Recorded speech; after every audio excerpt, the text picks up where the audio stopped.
Yo guys, what's up? It's me, Fang. In this video, I'm going to be bringing you another Black Ops 2 Ghost Stories video. In case you haven't got to catch any of these series, I got maybe like 5 or so episodes before this you can go back and watch, and it's pretty much my personal ghost stories and or people's ghost stories that I've heard before in the past.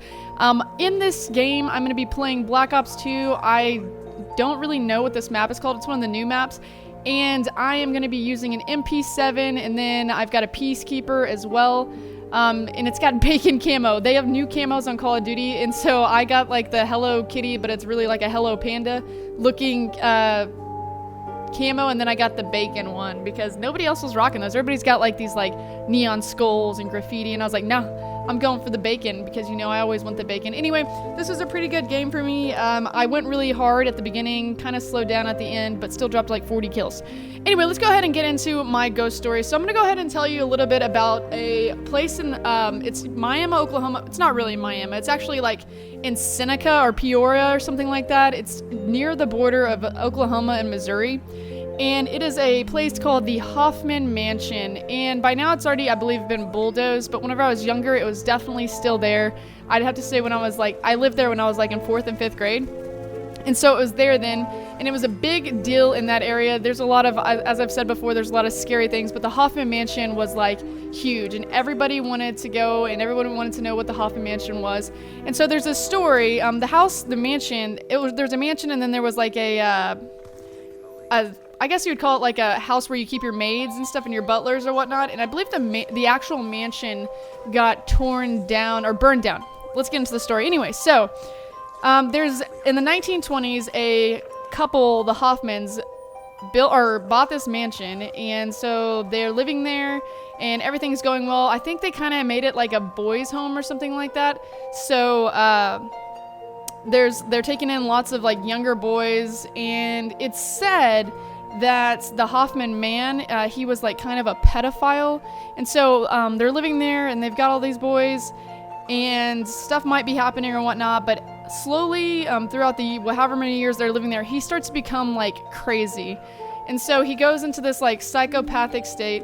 And it is said that he ended up at one point, he finally just like lost it, and he took his wife, and I think he was like accusing her of cheating on him or something like that. And so he took his wife and he locked her in a closet for like days upon days, so much that she was just like, she was scratching and screaming at the closet door and she couldn't get out. And I believe on like a certain day, I don't know how far she was in there for, he decided he went on like this rampage and he just started killing the boys. And I don't know how many he killed, but I know there's this cemetery out front and there's quite a few. And so he just started killing these boys. And I think when he let her out after that, and she had like scratched so hard on the door that like the tips of her fingers were like off and it was just bone. And so he let her out, and I think he killed like a couple of them in front of her, and then he killed her, and then he hung himself, if I'm not mistaken. Either that or he burned the house down. I don't know like 100% because there's like so many back and forth myth tells on it, and it was so long ago that like there's not a whole lot of news that went on with it, because I guess, you know, they tried to, probably the Indian tribes there tried to keep it on a low key because they for some reason like don't want people to ruin the Hoffman name. But this intel, this actually created the Hoffman Mansion, and it's like spooky terrorness. And so it was there, and it was this like house that was there for a long time, and in the front yard there's all these graves. There's at least 4 to 6 or something like that, and they're all of young boys, and they're kind of like worn away because, you know, they're so old, and they were like old headstones. And so everybody was so interested in trying to go in this house. People would break in, try to stay the night. There's a lot of like horror stories from it. Unfortunately, it's not there anymore. Otherwise, I would think like Ghost Adventures would really want to go in this house. And there's a pool that was outside of it. And apparently, before all the bad happened, some kid tried to jump through a window to get into the pool, and he died there too. And like another one of the boys had to bury his body. So like some stuff went down there. It was extremely haunted, extremely demented. They tried to make it a haunted house at one point, and it was so bad the workers like wouldn't work there. They just couldn't. There's some kind of evilness in there. They couldn't work there. So my aunt, Connie, when she was younger, she's got to be like in her 50s now or something, 60s. But when she was younger, her and like a group of 5 friends decided to go see this house, and she's got like a whole journal on it. Like, she's dead serious. So I mean, people could say that she's lying, but I completely believe her because she had told the story and she had like a journal where she wrote down everything that happened. But anyway, they start the night, they go into the Hoffman mansion, and at first they don't like realize anything. Like nothing's actually happening there. They're just like, wow, this is just like a huge bummer. There's like all these like things on the walls that say like, help me, or whatnot. But they feel like, some kid came in there and carved all that in there. So they just totally don't worry about it. And at some point during the night, they decide, this isn't really, that interesting. Why don't we just go to sleep? They stay the night in the Hoffman mansion. And so in the middle of the night, they wake up, her and her friend wake up, and they're in one of the rooms, and someone else is in other rooms. They like split up to go into different rooms. And so her and her friend wake up, and they hear, what they wake up to is like children laughing. And she explains it as it wasn't like a friendly laugh either. It was like a demented laugh. And then they hear her running through the hallways. So she gets up like any crazy person would do, and she goes out to the hallway, and she's looking in the rooms. She actually leaves out. She doesn't see anybody. She looks in the other rooms, and she sees that everybody else is just asleep. So she goes back and she lays down, and her friend are like, oh my God, like what was that? They're freaking out by now, and they try to fall asleep. And so they're there, and then out of nowhere in the other room, not even probably 20 minutes later, one of the guys that were sleeping there woke up to what sounded like somebody saying, help me, which was written all over the walls or like carved in the walls. And it was like a very faint voice saying, help me. And so he like thinks somebody's like in trouble of one of his friends. So he gets out and he's running through, and these other two are still awake. So they hear him come through the hallway, and they're like, what's going on? Like, what are you doing? And he's like, I heard this, person say help me or whatever. And so they're like having all this crazy shit happen.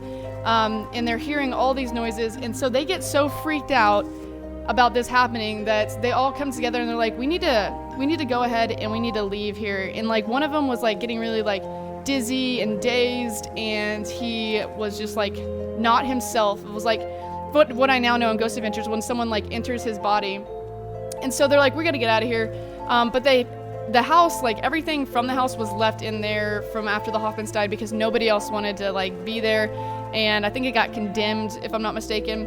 And so they leave the house, and they found these under one of the beds in the house. They found this like group of pictures of like some of the boys, and then of the Hoffman family. Actually, they found these pictures in one of the closets in the room.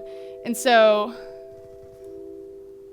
hold on, I had to pause there because my cap card looks like it's going out or something. I don't know why, but my stuff's lagging. Anyway, and so they take those pictures, and as they're driving home, my aunt says she like remembers getting this feeling, and it was like something had like followed them with them. In the middle of her driving, she remembers looking like out of her car window, and everything to her like looked like it was going backwards. It was almost like she was like in a lapse of time where like she was not in her body, and like everything was just like, instead of going forward like where the car's going, everything was backwards. And so she got really nauseated, and she had to pull over, and she had to like vomit, and that was a big deal. And whenever they got home, she ended up getting dropped off at her home, and her friend stayed with her. They took the pictures, and so they got home and they went to sleep, and that like entire night she said she just had nothing but like nightmares, and she thought she was seeing like these children running in the hallways, and she just had this like just sense of terribleness, like there was something just terrible inside her that was bothering her.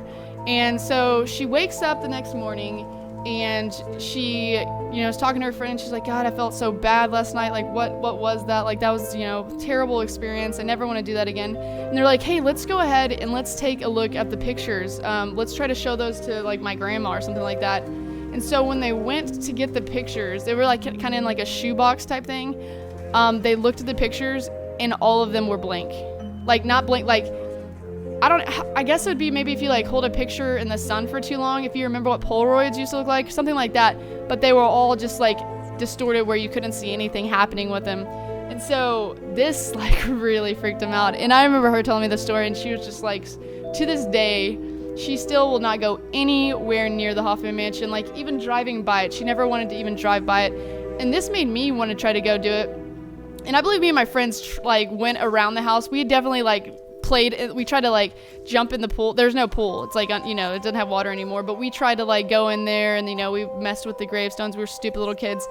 But in the house, like when we went, it was daytime, and I didn't see or sense a whole lot of anything, but maybe it was just, maybe they're gone or maybe they're not, but it didn't work out. It ended up getting bulldozed, and it has to be one of the creepiest like stories I've heard from one of my aunts ever. But yeah, that's pretty much it. That's the Hoffman Mansion. Hopefully y'all are gonna be watching this a little bit later at night as you're going to sleep, so you'll be all scared and, you know, hiding under your covers. But if you have any stories you want to tell me, don't forget to leave them down below. Hope you enjoyed this one. I should have more to come in the future. And until next time, get Fang Bang, nerds.